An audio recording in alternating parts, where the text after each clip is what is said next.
All right, I want you to close your eyes and picture a very specific moment in time. Okay, I'm with you. It's January 20th, 2026. You're a retail executive, maybe a regional director, and you're walking onto the sales floor of one of your stores. What's the first thing you notice?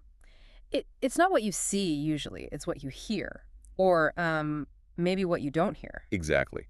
That loop of all I want for Christmas is you that have been drilling into everyone's brain for the last 8 weeks. Gone, thank goodness. Gone. Finally, the constant ringing from the registers, Right. silent, the, chaotic energy of shoppers fighting over the last sweater, vanished. It creates a very specific, almost heavy atmosphere, doesn't It it? does. The decorations are packed away, the floor looks a little too big all of a sudden, and the only things that actually look full are those return bins behind the counter. Ah, yes. The post-holiday hangover. That is the perfect term for it. And look, for the leaders listening to this deep dive, this moment is, well, it's dangerous. We just came off the Super Bowl of retail. December was all high energy, high adrenaline, just survival mode. You're running on cortisol and caffeine. Totally. Yeah. And now the pace just collapses. It's a profound physiological shift. And I think that is where we need to start. We often talk about the January slump as a financial thing. Sales are down, traffic is down.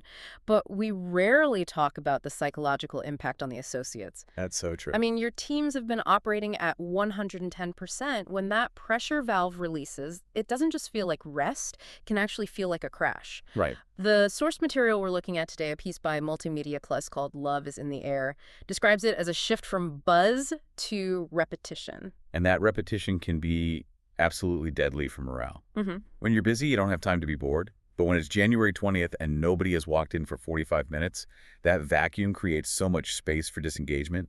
Precisely. And that's the mission for this deep dive. We aren't just talking about how to survive the slow season. We're talking about how to use this specific downtime to engineer a reset. Because if you let the team just wallow in that slump, you are going to be fighting attrition by March. You are. So let's get into the mechanics of this reset. The source outlines a few strategic pillars, and I want to really, challenge some of these. Okay. Because on paper, they can sound a bit, well, corporate. Fair enough. Let's stress test them. The first strategy is about reconnecting to purpose. Now, I'm going to play devil's advocate here. Go for it. If I'm a store manager, I'm exhausted, my feet still hurt, and my sales targets look abysmal. If corporate sends me a memo about purpose, I might just roll my eyes. It feels fluffy. It does sound soft, I'll grant you that. But here's the hard reality the text points out, and it's actually an economic argument. Oh, interesting. When the store is packed in December, purpose is automatic. The line's out the door. The goal is clear the line. You don't question your existence, you just execute. You're a transaction machine. Right. Your utility is obvious. Ring people up. But when the store is empty, that is when the existential dread sets in. Does my job even matter? I'm just standing here folding the same pile of jeans for 3 hours. I've been there. So the source argues that this is the moment leadership has to intervene and reframe the whole narrative. The associate's value can't be tied to volume. Because if they think they only matter when they're ringing up sales, they're going to feel worthless in January. Exactly. So how do you reframe that without it sounding like a cheesy poster in the break room? Yeah. You shift the metric from speed to connection. The text uses the term brand ambassador. Yeah. In December, you didn't have time to be an ambassador. You were barely surviving. Now, you have the luxury of time. You can actually help a customer find a meaningful gift. You can walk them through the specs of a product. You can actually have a conversation. Right. So the message isn't work harder because there's no traffic for that. Yeah. The message is work deeper. I like that. Work deeper. It changes the energy, doesn't it? It goes from waiting for customers to preparing for guests. It gives the associate agency again. And it doesn't require a massive marketing campaign. The source is very clear about this. Please don't launch a January purpose initiative with banners and slogans. Oh, it feels so tone deaf when everyone is tired. It's about the human touch. It's a manager mentioning it in the morning huddle. It's a message from a DM acknowledging the shift in pace. It's subtle. It's behavior, not slogans. Okay, but let's move to the second strategy, because this is where I think a lot of executives struggle. The strategy is make learning a habit, Or, as the text calls it, the don't pause strategy. which again feels counterintuitive. My instinct as a leader is to say, look, the team crushed it in Q4. Let them breathe. Let's put training on pause. And that is the trap. It's a very compassionate trap, but it's still a trap. The don't pause strategy argues that taking a breather in retail usually just looks like leaning on a fixture and scrolling through your phone. Yeah, that isn't restorative. It's just boredom. And boredom is actually more tiring than work. I mean, think about it. Doing nothing for 8 hours is exhausting. It really is.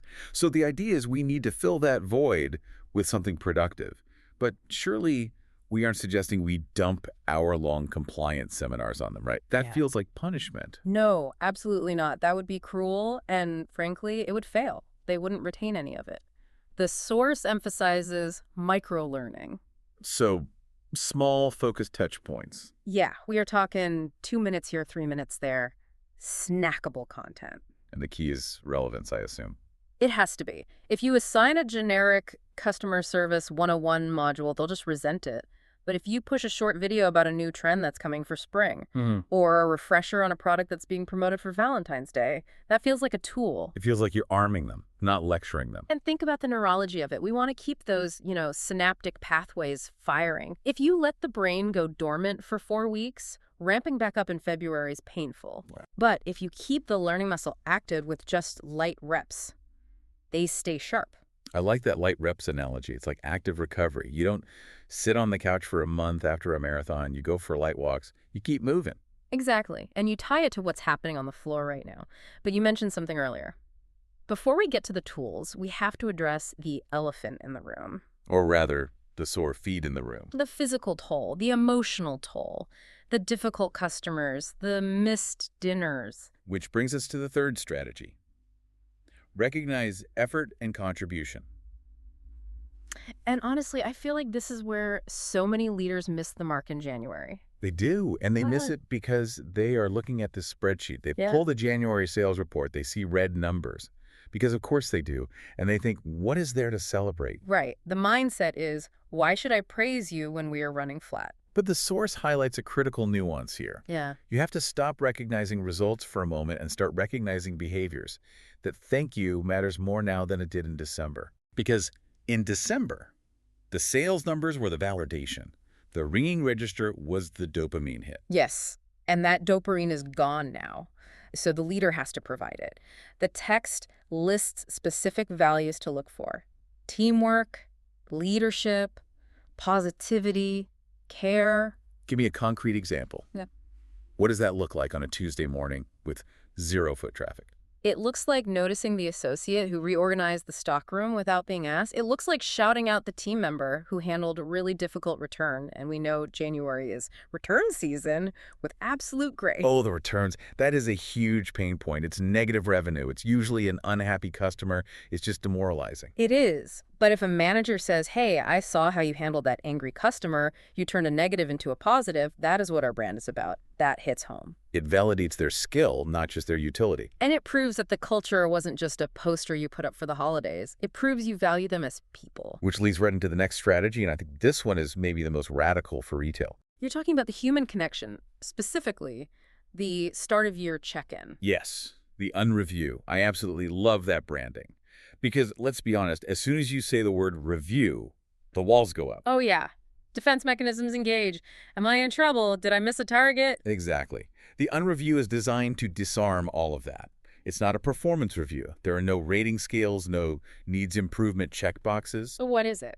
It's a conversation, a short, one-on-one human connection. The agenda is so simple. How are you doing? What are you looking forward to? What support do you need from me? In an industry run by metrics, that question, what do you need, is incredibly powerful. It builds psychological safety. And once you have that safety, you can pivot to the second part, inviting associates into the year ahead. So this is goal setting, but not the usual top-down way. Not, here is your quota, go get them. Right. This strategy is about co-creation. You ask the associate, what do you want to learn this year? What skills do you want to develop? You're putting the ball in their court. It demands ownership. So what does that look like for, say, a part-time sales associate? Well, the source has some great examples. Maybe someone says, I want to get better at visual merchandising, or I want to be the go-to expert for our denim line, or I want to mentor the new hires because I enjoy teaching. I see the shift. If I say, I want to be the denim expert, now I have a personal project for January. I'm not just folding jeans because I have to. I'm studying the fits, the washes, the fabric because I want to. Exactly. You've turned a chore into a career development opportunity. You've given them a reason to engage that benefits them, not just the company. That's the retention piece.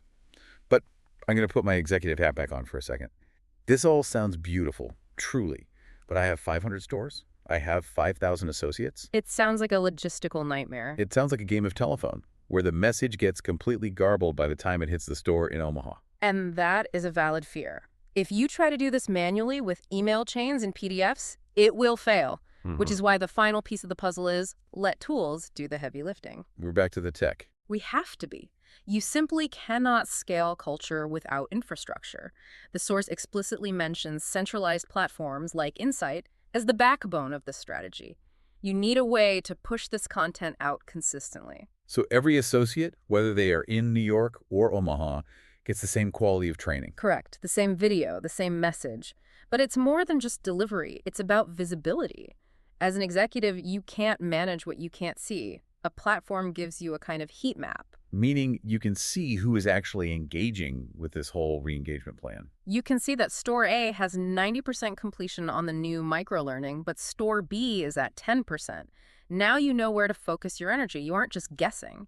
You know exactly which manager needs a call. And I'm guessing it facilitates the recognition piece too. It does. You can broadcast those shout-outs we talked about. You can share success stories across the fleet. It makes the culture visible and tangible. There's a phrase in the source that really stuck out to me. It was streamlined and scalable without losing the human touch. That's the balance, right? And I think this is where some leaders get confused. They think tech replaces the human connection. It's the opposite. The tool handles the distribution, the heavy lifting. So the manager has the time to actually look an associate in the eye and have that conversation. That's a critical distinction.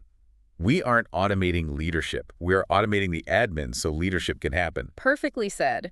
If a manager spends 2 hours a week tracking who watched what on a clipboard, that's 2 hours they aren't spending on the floor. Okay, so let's bring this all together. We started with the, silence of January 20th.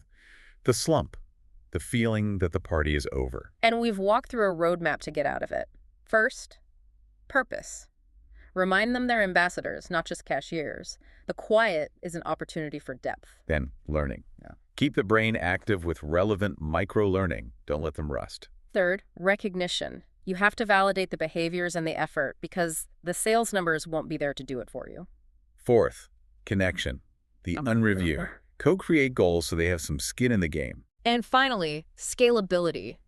Use the right platforms to make sure this happens everywhere, not just in your A-plus stores. It's really a choice then between viewing January as a dead zone or a development zone. The source puts it bluntly. The momentum you build now shapes how your team performs in the weeks and months ahead. If you check out, your team checks out. And getting them back in March is going to be twice as hard. That's the reality check. But before we sign off, I want to leave our listeners with one final thought. I was looking through the source material, and one title just jumped out at me. It was 2 words. Clicking versus selling. Oh, that's powerful. That's a heavy distinction. It hit me hard. And I think it sums up this entire deep dive. As you look at your staff this January, you have to ask yourself, are you managing them to be clerks? You know, people who just tidy up, process returns, fill the bins, and wait for work to find them. Or are you inspiring them to be sellers? And let's be clear, a seller isn't just someone who pushes product. A seller creates the work. A seller builds the basket because they understand the customer. A seller builds a relationship. Exactly. A clerk waits. A seller initiates. And the difference between a team of clerks and a team of sellers isn't just who you hire. It's how you treat them when the store is quiet. If you treat them like cogs in the slow times, they will act like clerks. If you invest in them and treat them like partners, they will become sellers. That is the challenge for January. Don't let the silence of the store silence your leadership. Thanks for listening to this deep dive. Go check in on your teams, and we'll see you next time.